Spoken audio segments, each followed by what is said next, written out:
Fala pessoal, tudo bem? Sejam bem-vindos a um vídeo. Esse vídeo é um vídeo muito especial.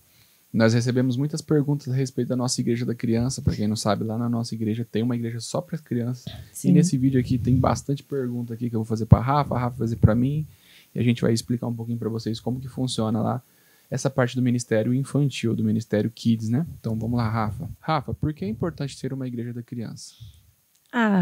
Eu acredito assim que a questão de ter uma igreja da criança, eu acho que traz uma responsabilidade, uma autonomia melhor, assim, tanto para as crianças quanto para os pais das crianças, né? Acho que os pais estão na mentalidade em que é simplesmente uma salinha, ou simplesmente eu vou deixar meu filho ali para ele parar de bagunçar, para mim poder prestar atenção no culto.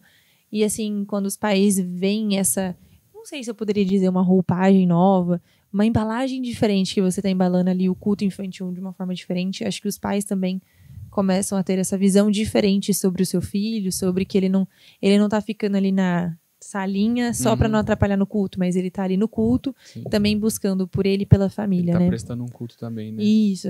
Muitas pessoas perguntam também, Rafa, perguntam, na verdade, às vezes até reclamam, né? Assim, dá aquela desculpa, aquela objeção de que, mas a nossa igreja não tem condição, a nossa igreja não tem espaço, não tem grana para isso. Conta como que foi o início dos nossos cultos infantis, nem na Igreja da Criança ainda. Quando... Nossa! Bem no início, lembra? Bem no início. Agora eu tava lembrando, enquanto a nossa igreja, ela nasceu na casa do pastor, né? Uhum. Então eu lembro que quando tinha, às vezes, uma criança ou outra, eu lembro que a Fer, né, acabava ficando lá na sala com eles, com os menores. Então, assim, desde lá a gente já tinha esse desejo. Esse cuidado, né? Esse cuidado, esse amor, né? Assim, né? E quando a gente veio ali para a igreja, hoje vocês estão vendo a igreja da criança, né? Sim. Que é uma estrutura diferente, mas é onde a gente tem tipo assim, né? O nosso banheiro, o nosso bebedouro, enfim, as coisinhas ali. A gente pode falar um pouquinho mais alto, não tem que ficar se preocupando em estar atrapalhando o culto. Mas por muito tempo a gente ficou lá fora. Antes a gente não fazia os cultos, vamos dizer o termo salinha, né? Lá no fundo, né? Da nossa igreja. Você pode até colocar foto aqui. Colocava um tatame no chão, a gente colocava uma mesa lá fora. Tenho fotos, tenho que procurar, mas eu tenho foto. Uma mesa lá fora, e aí quando tinha muita criança, a gente pegava tatame, colocava no chão, e aí colocava os menorzinhos no tatame, e a gente improvisava ali com o que tinha e dava o desenho, folha para eles desenharem. Porque a gente não poderia falar muito alto para não atrapalhar o culto, e também para não atrapalhar os irmãos que sentavam ali atrás, né? Senão aí atrapalharia. E tinha um problema também quando tava muito frio, quando chovendo, quando chovia molhava tudo, então a gente não podia ficar ali. E aí foi quando a gente começou a ir para dentro lá no fundo. Só que lá no fundo também tinha a questão do barulho. E lá no fundo parecia que o barulho ficava maior ainda, né? Então, porque também tinha a questão do som da igreja, que aí fazia o professor falar mais alto, o aluno... As crianças começavam a gritar muito. Movimento. Aí pessoas indo ao banheiro, às vezes... tirava atenção. Isso, então assim, então foi um pouquinho complicadinho, mas hoje nós temos a possibilidade de ter uma igreja maior, espaço maior, foi a né? época que vagou um salão do lado da igreja. Sim. Né? E querendo ou não, assim, se você para olhar a condição, a gente não tinha condição financeira disso. É verdade. Mas o pastor, ele conversou com a gente, ele falou assim, vai ser um investimento. Vai ser uma coisa que a igreja vai gastar, sim, com certeza, mas a gente está pensando na igreja de amanhã. A gente está pensando nessas crianças que vão ser literalmente firmadas aqui nessa igreja, né? Vão ser enraizadas. E muitas vezes tem crianças que vão por conta de outros amigos crianças. Outras crianças. E aí depois trazem os pais. Tem muitas crianças lá. Na nossa igreja tem um condomínio que é perto, é na mesma rua, só que é lá no final da rua. É um pouquinho longo. Acho que dá uns 5 quarteirões assim, da igreja. Sim. Mas eles estão vindo com uma irmã da igreja, e agora vem a mãe das meninas, né? Mas assim, que traz um outro vizinho. Ela teve esses dias, elas trouxeram um vizinho e mais uma menininha, uma outra vizinha. Então, assim, vai chamando um ao outro para estar ali, né? Tudo através desse projeto. Ô, Rafa, falando um pouquinho agora da estrutura e da organização. Qual que é a primeira coisa que eu tenho que fazer para organizar a Igreja da Criança? Beleza, agora nosso pastor, porque isso também é uma coisa que, na mentalidade do nosso pastor, tá legal, mas eu acredito que às vezes uma pessoa que está assistindo aqui, o pastor não concorda, acha que vai ser um gasto, ou acha que é só a salinha mesmo, né? Mas depois que entendeu isso, que mudou essa mentalidade, como organizar essa Igreja da Criança, ou até mesmo sem ter a Igreja da Criança. Por exemplo, a pessoa tem a salinha ali por enquanto. Ela precisa de um espaço fora da igreja para poder fazer uma Igreja da Criança? Ou é a forma de organizar? Como que a gente pode organizar para a Igreja da Criança? Porque assim, a nossa definição de Igreja da Criança não é só porque ela é fora da igreja, né? Mas é porque tem todas as partes do culto, né? Tem tanta parte do louvor. Conta um pouquinho para eles, assim, como que é a organização e a estrutura de um culto da Igreja da Criança. Eu acho que independente do espaço que você tem, a igreja tem que ser da criança, né? Uhum. O intuito tem que ser a igreja, o intuito tem que ser igual você falou. Nós fazemos todas as partes do culto, da forma das crianças, mas nós fazemos. A gente adapta ali com o que dá para fazer, mas a gente faz. Então, acho que independente do espaço, igual você disse, a salinha, mas não interprete aquilo ali. É uma sala onde está tendo culto infantil. Então, acho que você poderia começar a usar esse termo, né? Acredito eu, na tua igreja. Então, assim, digamos que você já tenha, igual a gente que já tem a igreja da criança, um espaço separado, vamos dizer assim, né? Não é no mesmo prédio, do lado. Eu acho que a organização tem que começar assim. Uma boa liderança, então, juntamente com o seu pastor, assim como nós temos o nosso, onde ele senta, conversa, fala o que ele espera também daquele espaço. Igual você disse, é um investimento, mas a gente quer que os cultos sejam dessa forma. Você alinhar, né? Conversar e planejar. E eu acho assim, quando você está à frente de uma liderança do Ministério Infantil ou em qualquer outro departamento, você tem que aprender a delegar funções e você ter as pessoas para poder te ajudar. E da mesma forma, você tem que vender muito bem o seu peixe, né? Acho que assim, eu posso dizer. Eu tenho que vender muito bem a ideia que ficar no Ministério Infantil é legal, que ficar no Ministério Infantil é edificante, que é um ministério assim, assim, assim. Então, eu acho que aí vai das particularidades de cada um. Mas eu acho que o primeiro passo é você já quer. O seu pastor também já quer. Então, eu acho que é você aprender a delegar as funções e vender bem o seu ministério. Literalmente vender mesmo. As pessoas ficarem tão encantadas que elas querem participar do ministério junto com você. Sim. Tem muitas pessoas que só acabam só reclamando e, poxa, não vai encontrar ninguém. Então, eu sei que é difícil trabalhar sozinho. Lá na minha igreja, lá na nossa igreja, eu trabalhei no Ministério de Louvor por quase 2 anos sozinho, 1 ano e meio, 2 anos sozinho. Depois que foi chegando pessoas, formando pessoas. Mas em momento algum eu reclamava disso. Então, eu acredito muito que quando está sobrecarregado, para você é culpa sua, porque você precisa formar outras pessoas. E ninguém vai querer trabalhar junto contigo se você não tem o prazer de trabalhar naquilo. Então a pessoa vê, poxa, por que eu quero ser igual a Rafa se ela não tá se divertindo naquilo, Sim. se não tem sido bênção, né? Ô, Rafa, uma das coisas que eu acho que é muito importante, e eu acompanhei isso de perto, o planejamento das aulas, que eu vejo que você faz a aula assim.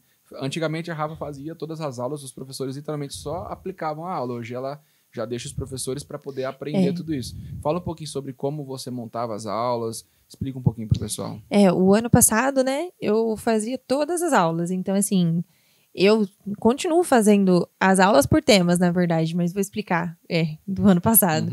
O ano passado, então, a gente montou um arquivo, né, onde ali eu colocava o dia da aula que ia ser ministrada, o tema da aula, né, o título ali, o versículo. A gente colocava também quem estava escalado, eu colocava até o desenho, para a pessoa não se perder, porque eu imprimia todos os desenhos. Quando dava, a gente colocava junto com a aula, né? Certinho, senão a gente guardava tudo numa pasta. Então, a pessoa já sabia a ordem. Então, assim, tinha tudo isso. E vamos colocar esqueleto, assim, da aula em si, né? Tinha o versículo, aí dentro do versículo eu resumia a história. Então, assim, se era um capítulo inteiro que a pessoa tinha que ler, ali eu resumia o capítulo inteiro em 10 linhas, e a pessoa lia aquilo ali. Não estou falando que todos faziam dessa forma, né? Muitos pegam a Bíblia e leem ali, montam da forma deles, mas eu estava fazendo isso no intuito das pessoas tentarem destravar também para montar as suas aulas. Alguns falou que tinha dificuldade em montar, por isso que eu me prontifiquei e comecei a montar essas aulas. Enfim, aí tem esse momento da palavra e sempre no nosso culto tem o momento da oferta, né? Aí a sequência é o professor que determina. Eu sempre deixei isso bem claro. Falei assim, olha, a sequência você tem que sentir como que tá as crianças, né? Se elas estão muito agitadas, o que você quer fazer primeiro e o que você quer fazer depois. Mas tem o momento da oferta, seja ele antes da palavra ou depois, e sempre tem uma dinâmica. Né? Então era mais ou menos isso, e eu sempre colocava uma dinâmica ali e explicava como que funcionava a dinâmica, e aí os materiais, tudo que era envolvido a dinâmica, o professor que tinha que ir atrás, porque a respeito do lanche também, eu não sei como é na sua igreja, mas na nossa, às vezes as crianças estão bem movidas ao lanche. Eu não sou super a favor ao lanche, mas eu não sou super contra também, eu só não acho que a gente tem que usar aquilo de uma muleta, né? E a gente começou a dar um time, assim, um tempo, né, no quesito lanche, e eles estão super aceitando. Eu sempre, às vezes, levo bala, chocolate, eu não levo um lanche, mas eu levo um agrado, assim, eles me não é obedeceram, mas eles prestaram atenção na aula, participaram, então eu sempre dou alguma coisa. Mas eu acho que é isso. Aí esse ano, a respeito, igual o Thiago falou sobre sobrecarga, né? Às vezes eu acho que eu estava me sobrecarregando com isso, de eu montar, e eu não estava dando a oportunidade para eles montarem a aula. Então a gente sentou, conversou, e eu falei, olha, a partir de fevereiro, acho que foi, eu vou começar só a dar os temas das aulas, e quem fica responsável em montar são vocês. Fiquem à vontade, eu sempre falei isso, que seja uma aula dinâmica, curta, que a gente também não consegue ter a atenção das crianças ao mesmo tempo e que vocês vão sentindo, né? Porque cada professor tem o seu jeito. Então, a única coisa que a gente estabeleceu é que precisa ter o louvor, a palavra, a oferta e uma dinâmica e depois uma brincadeira, né? Então, a gente sempre tem esses momentos de brincadeira também. Ô, Rafa, como que é a questão de... Você falou como monta cada aula em si. Agora, como que é a questão de um tema, de uma aula para outra? Qual que é a sequência? Como que você pensa nisso? Na nossa igreja, né, na Quadrangular, eles têm o anual, né? Que é enviado pra gente todo mês a mês ali, você tem todos os temas, né? Desde o ano passado, a gente não estava seguindo, porque a gente quis começar a ter a cronologia, né, da Bíblia, né, começar em Gênesis e em todas as histórias. Então, desde o ano passado, para vocês terem uma noção, acho que a gente não começou em janeiro, acho que a gente começou em fevereiro, eu acho que mais ou menos. Acho que foi. Depois do projeto de vida em janeiro, a gente deu um tempinho e começou em fevereiro. A gente entrou agora em Primeira Reis, se eu não me engano. Então, assim, foi um ano todo e ainda a gente está em Primeira Reis. Então, assim, é bastante coisas, mas a gente está indo no segmento. Então, agora a gente, né, tá no Antigo Testamento, então fala muito sobre é que, assim, a gente divide assim. De sexta-feira, nós falamos muito sobre Jesus. Então, a pessoa de Jesus, os milagres que Jesus fez. Então, a gente foca muito em Jesus. E no domingo, a gente fala mais do Antigo Testamento. Então, Moisés, Noé, José. Então, a gente fala o Deus usando pessoas. Deus usando José para virar governador, para libertar, enfim, para libertar trazer comida para o povo. Enfim, Noé, a arca. Então, de domingo a gente foca mais nisso. E de sexta-feira a gente foca mais em Jesus, nos milagres. E eu gosto particularmente de perguntar muito para as crianças quem é Jesus para eles. Trazer Jesus para perto. Não é uma figura que está longe, mas ele está perto, ele é amigo, enfim. Então a gente faz mais ou menos assim, essa divisão. Sim. E agora falando sobre equipe, né? Eu acredito que tem muita gente que fica assim, pô, mas eu quero ter uma igreja da criança, mas na verdade, por enquanto, é o eu-keep, né? Somente eu para tudo. Como você, Rafa, hoje daria um conselho para essa pessoa que não tem uma equipe, que caminha sozinho no Ministério Infantil? Às vezes até o pastor já acredita no Ministério Infantil, até toparia uma igreja da criança, mas sabe que ainda tem esse limite de pessoas. O que você recomendaria? Como formar essa equipe? Você prefere pegar todo mundo que trabalha lá na nossa igreja, são pedagogos, são professores formados, né? Precisa ser profissionais, ou você pega uma pessoa que realmente tem um amor aqui, como que você recomenda? Eu acho assim, já um ponto positivo é porque você já gosta de fazer. Então, assim, mas tudo que também a gente gosta de fazer, tudo que é em excesso, ele vai nos pesar um dia e a gente vai querer parar de fazer, independente se você gosta ou se você não gosta. Eu acho que assim, no começo de tudo, eu acho que é você entender a sua realidade. Né? Não adianta também você fazer 2 cultos na semana se você vai estar nos 2 cultos na semana e isso vai te sobrecarregar. Então, que você faça um culto, por exemplo, o culto de domingo bem feito, mas que você esteja ali naquele culto de domingo, nesse começo, né? O que você falou sobre formação. Eu sou formada em pedagogia, então eu vejo criança de segunda a sexta-feira e as pessoas falam assim, nossa, você fica com criança de segunda a sexta-feira e ainda chega na igreja e você vai ficar com criança. Eu falei, eu gosto. É o que o Senhor me chamou para fazer, então eu gosto de estar ali com eles, mas também, como qualquer outra pessoa, não sou diferente nenhuma, tem dias que eu não quero também, tem dias que eu quero só ir para a igreja e aproveitar o meu momento ali, e nem quero ver, não é que eu nem quero ver as crianças, não é isso, mas você entende o seu tempo, o seu limite. Então, assim, o que nós priorizamos lá, né, é pessoas que gostem de crianças, pessoas que queiram trabalhar com crianças, porque criança não é fácil. Criança, ao mesmo tempo que ela pode ser fácil de lidar, ela é difícil também de lidar. Criança é um serzinho ali que é inocente, muitas das vezes não faz as coisas na maldade, e tem que saber lidar, porque não é porque é pequenininho que é fofinho, lindinho, não. Você tem os seus momentos ali. Então, acho que você, primeiramente, tem que gostar de crianças e tem que entender que você estar ali no Ministério Infantil não é para você fugir do culto da igreja principal. né? Você está ali porque você está também servindo num culto para as crianças e você mesmo está prestando aquele culto também, porque através da sua palavra você também está prestando um culto ao Senhor e Ele está te usando ali para falar com as crianças. Então, assim, nos cultos você tem que estar muito preparado também, que as pessoas às vezes entendem que existe o Espírito Santo adulto e o infantil, e não é um Espírito Santo infantil, é o mesmo, né? Então você tem que estar sensível. Por isso mesmo a questão das brincadeiras. Não é a ver com essa pergunta, mas assim, dando um gancho, através das brincadeiras você consegue se conectar com as crianças e saber coisas da casa, perguntar como está o relacionamento em casa e tudo mais, aí né? Já entra a próxima pergunta, que é como lidar com os pais, porque muitas vezes tem o pastor que apoia, as crianças amam, mas às vezes vão ter pais que às vezes, vou dar situações, o pai que às vezes não leva a criança, então você não consegue dar continuidade naquele trabalho, Sim. ou o pai que às vezes pega no pé de muitas coisas, ou o pai, enfim. É bem difícil, é difícil, não vou colocar panos porque é bem difícil. Mas a forma como que você sorria igual os pinguins de Madagascar, sorria e acene, né? Mas assim, você ser transparente, você falar com clareza o que está acontecendo, se ele vir te perguntar. Se você não souber falar, irmã, eu não sei te dizer isso a respeito do seu filho especificamente, mas eu acredito que a gente possa melhorar nesses pontos. É o que eu vejo aqui na igreja, né? O que ele faz, às vezes, com algum amigo, enfim. E isso dos pais, né? Realmente, a criança está tão empenhada em, por exemplo, a gente estava nas 10 pragas do Egito. Então, assim, são 10 pragas. Então, todo domingo eles estavam vendo uma praga diferente. Aí você falta 3 domingos, você já perdeu. Já perdeu tudo. E aí você, na tua cabeça, por exemplo, você viu só a primeira praga. No outro domingo que você vem, você acha que é a segunda praga. Não, a gente já tá na quarta. Então, assim, ele já perdeu bastante. E um amiguinho fica cobrando o outro. Ah, você não veio. Ah, você isso. Então, eles querem vir. E isso dos pais é bem difícil, porque você tem que mudar realmente a mentalidade dos pais e mostrar que não é somente eles que têm que buscar, mas as crianças também estão buscando, né? É que eu acho que, às vezes, assim, a maioria dos pais, não sou mãe ainda e creio que eu não vou ter essa mentalidade por estar ali dentro, mas a maioria dos pais tem que buscar entender que os filhos também estão no momento de busca. Não é somente para brincar ali no culto, igual a gente falou no começo. Não é somente um lugar que eu deixo e é só para não me atrapalhar aqui no culto. Não é isso. E a gente tem que entender as faixas etárias, né? Crianças pequenas, sim, não é que elas vão atrapalhar. Elas estão se comunicando daquela maneira. Crianças maiores falam. Então a gente entende melhor. E já aproveitando, fala um pouquinho sobre a divisão, o corte que tem lá de idade, como que funciona. Tá. Porque a vontade de todo mundo é ter a divisão de 2 em 2 anos, de 1 em 1 ano. Nossa vontade também.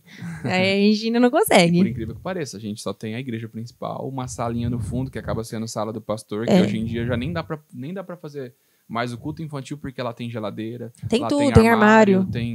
Tem muitas outras coisas. Tem 2 mesas. Tem goteira também. Então... Tem goteira. Não, a gente tá falando de um ponto assim, mas a gente também sabe da nossa realidade. E às vezes não é tudo que a gente vê nas redes sociais é o que você quer mostrar. E a gente mostra a realidade da Igreja da Criança também. Muitas coisas pra terminar na Igreja da Criança lá mesmo. A gente tá começou a andar, né? Só a gente... Então lá a gente pega, vamos dizer assim, né? As crianças que estão andando já. Então se ela tem 1 aninho e ela já anda, ok, ela pode ficar lá na igreja. Por quê? A equipe que nós temos hoje, eu não consigo colocar 3 pessoas num culto de domingo. Então, para ficar com os de colo. E se eu conseguisse também, se tiver muito de colo, não é só 3 pessoas, né? E outra, 3 pessoas assim, um professor e 2 auxiliares, que ficaria ali no cercadinho. Então, assim, já não dá. Então, a gente prioriza crianças que já andem. Então, de 1 ano a 3 anos ficaria naquele cercadinho. A nossa vontade é, assim, fazer um culto voltado para essas crianças de 1 a 3 anos. Mas hoje, assim, na nossa realidade não dá. Por conta do espaço mesmo, porque atrapalha, né? Se a gente falar um pouquinho mais alto ali no cercadinho, o professor atrapalha o professor e vice-versa. Então, ali no cercadinho, a gente prioriza por brincar mesmo, distrair eles e orar por eles. Então, quando tá tendo um momento de louvor, os auxiliares vão orando, colocando a mão na cabeça deles, orando. Eles gostam muito do momento de louvor, essa faixa etária. Então, eles ficam dançando do jeitinho deles. Então, a gente vai brincando. Sempre dou o desenho para eles pintarem também do jeito deles. Então, assim, dá certo. E depois, na outra parte do cercadinho, que seria na igreja, né? Vamos dizer assim. Aí é de 4... Até 10 anos. Né? 9, né? Na verdade, 4 a 9 anos. Que aí a gente fica ali. E aí tem toda a liturgia do culto mesmo, né? Só com os pequenos que é um pouco mais maleável. Aí já puxando um gancho, depois a gente vai voltar pra cá. quando passa dessa faixa etária, né? Sim. É o trabalho dos juniores que a gente Isso. faz, que é de 10 até 15 anos, mais ou agora menos, que a até nossa 15. vontade é de reduzir para 8 até mais ou menos 12 anos, né? E depois fazer de 13 até 17 os adolescentes, porque também é uma outra faixa etária que a gente vê que dá conflito junto, né? Aí eu te pergunto, como que a gente vai enfiar tudo isso numa mesma sala? A gente está compartilhando com vocês hoje, a nossa igreja da criança está funcionando, mas a gente não tem 3, 4 salas simultâneas para fazer tudo isso. É que futuramente temos a nossa igreja está sendo construída, uma nova igreja. Então pode ser que também nessa nova igreja a gente não tenha um espaço separado para a igreja da criança, mas vai continuar sendo a igreja da criança, porque a mentalidade já está em nós. Então a gente vai entender que ali é a igreja da criança. Não necessariamente você precisa de um espaço separado para você entender isso. Então assim, essas são as nossas vontades pro daqui uns anos ainda, são né? 3 passos para você poder começar qualquer projeto na sua igreja. É orar, planejar e começar. Isso. Então, por exemplo, nesse trabalho aqui, a gente não tem condição. Então a gente ora. Mas também não é só você ficar orando que não começar. Cai do céu também, né? Então a gente precisa fazer o quê? Um planejamento. O que é o planejamento, Rafa? Se a gente fosse fazer...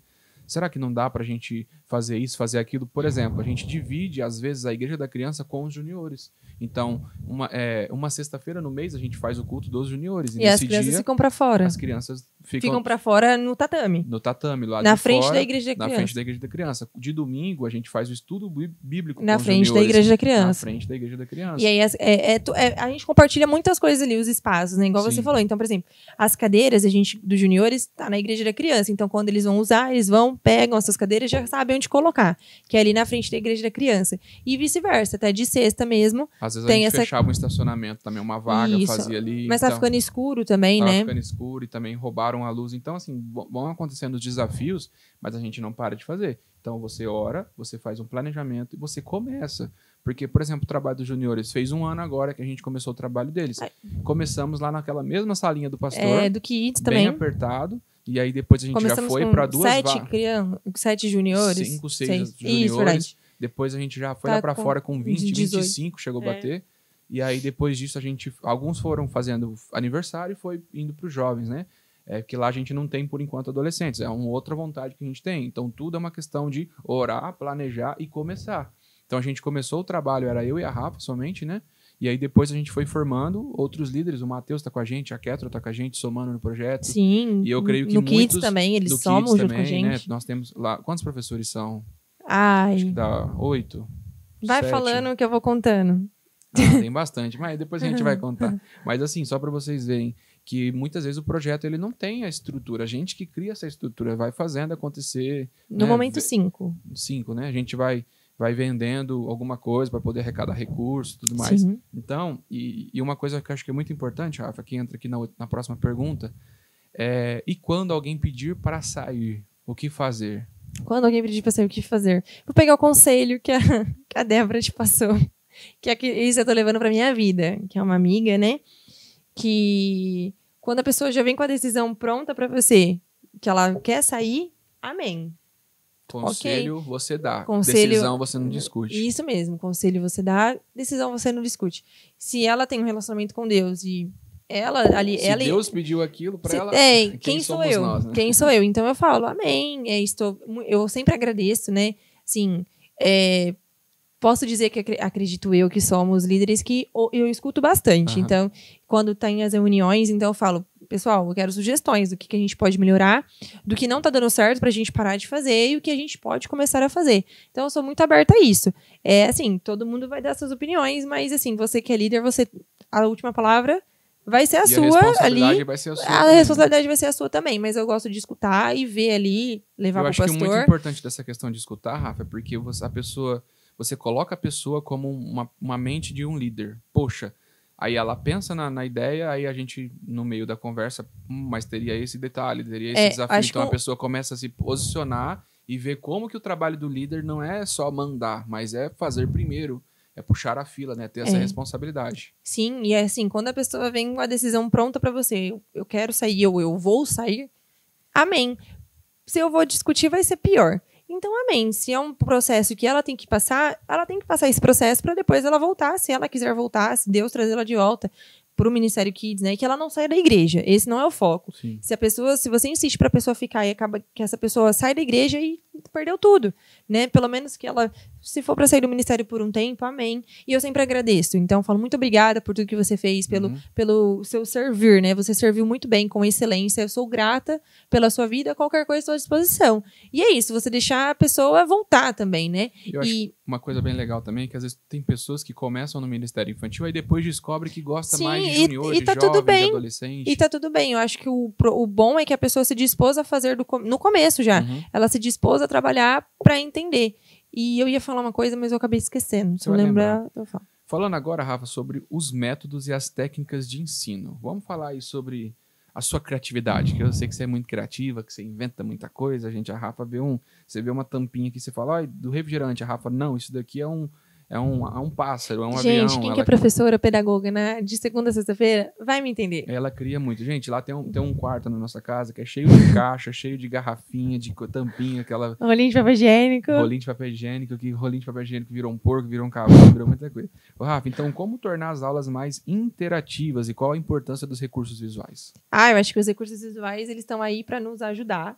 Às vezes nos atrapalham um pouco quando a gente não sabe dosar, né? Mas eu acho que quando a gente sabe equilibrar, eles nos ajudam muito a fixar essa... Como que atrapalha? Fala pra gente. Eu acho que o atrapalhar é porque você também pode se perder. E também.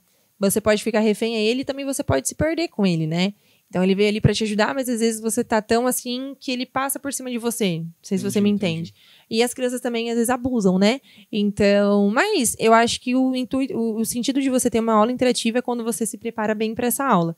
Quando você está bem preparado para essa aula, com um bom planejamento, você estudou, sabe? Você sabe tudo que você vai falar. Não estou falando que na hora ali vai ser a mesma coisa que você estudou lá na tua casa, no silêncio, porque não é. Mas você vai estar preparado, então isso já te ajuda muito. E os recursos visuais, eles ajudam, sejam eles fantoches, o Jesus que a gente tem lá na igreja, mas eu falo também música, alguma dinâmica, algum teatro, sabe? Por exemplo, você vai fazer... sombras, né? Das sombras. Eu vou fazer. Vou fazer com rolinho de papel higiênico, tá vendo? Vou fazer um teatro. Então, assim, eu acho que tudo isso você vai encaixando ali na sua aula. Mas qualquer coisa também que você vai encaixando na sua aula, você tem que lembrar de algo crucial, que é o tempo. Independente se você usar um recurso, se você usar um vídeo, uma música, não pode ser meia hora, né? Você tem que estar mudando. Aí você já mudando. entrou na próxima pergunta, Rafa. Como manter a atenção das crianças? Porque várias estratégias. Fala pra Dá gente. uma de vira cambalhota, apaga a luz. Porque cada um vai ter um tempo de atenção, né? E às vezes a gente tem uma criança agitada no meio das outras quietinhas, então... Eu acho que você introduzindo essa criança para ela participar, ela vai te ajudar. Né? Então, por exemplo, você vê que o amiguinho ali é muito agitado, então você puxa ele para perto de você para te ajudar a pegar um lápis, a pegar a folha, a ser o seu ajudante do dia. Enfim, você vai tentando de várias formas. Ou eu gosto muito de fazer isso nas minhas aulas. Eu chego, quando tem um momento de louvor, depois do momento de louvor eu sempre faço uma roda de conversa, porque eles estão com a necessidade de falar. Então, principalmente, por exemplo, sexta, eu fiquei com as crianças. Então, a gente chegou... A gente começou a conversar, eles foram me contando como foi a semana, eu perguntei se eles ainda estão de férias, se eles estão gostando das férias, o que eles estão com saudade da escola. Então eu vou conversando ali, eles vão me contando, e aí eu abri a Mariana tinha acabado de... citou o versículo que eu ia ler com eles, que antes ser 2 do que 1, e eles não entenderam muito bem, eu falei, eu vou ler de novo o versículo e a gente vai fazer uma dinâmica. Então... eu já fiz uma dinâmica com eles ali. Preparado pra isso, né? Eu já fiz uma dinâmica com eles ali para eles entenderem o versículo. Eles deram muita risada. Aí eu já tinha ganhado eles. Aí eu fiz a aula que eu falei sobre a viúva de Naim, lá, né? Do filho que ressuscita. Do filho que ressuscita, que Jesus ressuscita na entrada da cidade.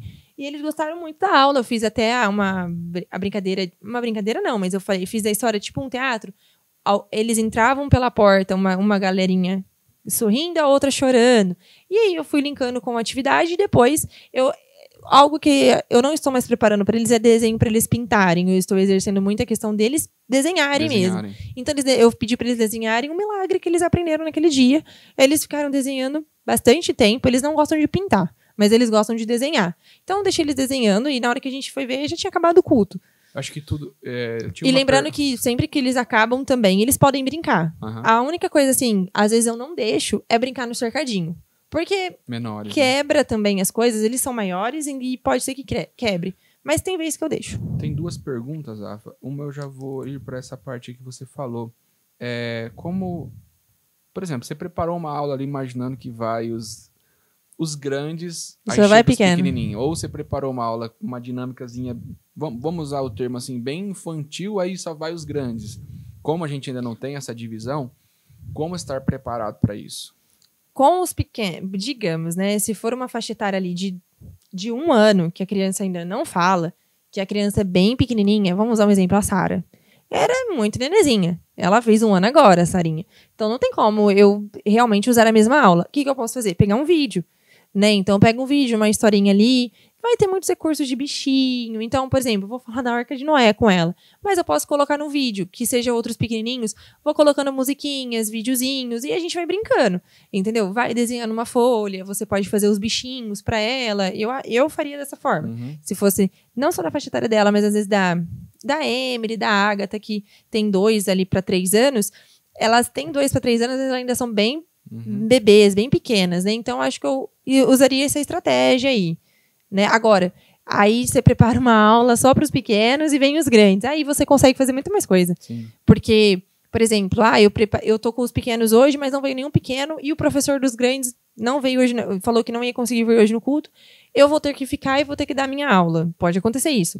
Você consegue transformar de várias formas, né? Você consegue fazer com folha sulfite, você consegue fazer alguma coisa ali que eles possam completar na aula que você trouxe. Ou a Arca de Noé mesmo, você pode fazer o desenho da arca. Sim. E eles vão imitando os animais. Uma coisa que a gente faz muito também é gincana, né? Eles gostam bastante também. Perguntas bíblicas. Eles gostam desse clima de competitividade. Competição, tal, eu levo uma caixa de bombom e vai dando presente.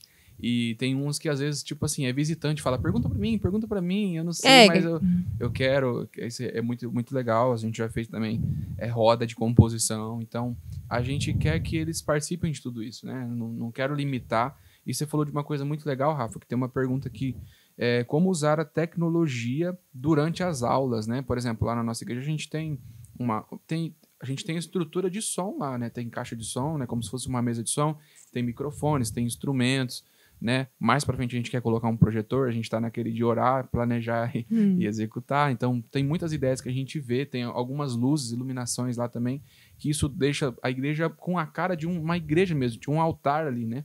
Tem o púlpito ali, né? Tem o altar. Então, como que é importante essa questão da tecnologia, né? De vez em quando a gente leva um tablet, leva um celular. Fala um pouquinho sobre a importância de usar tudo isso. Porque eu acho que você muda também um pouco do visual da sua aula, né?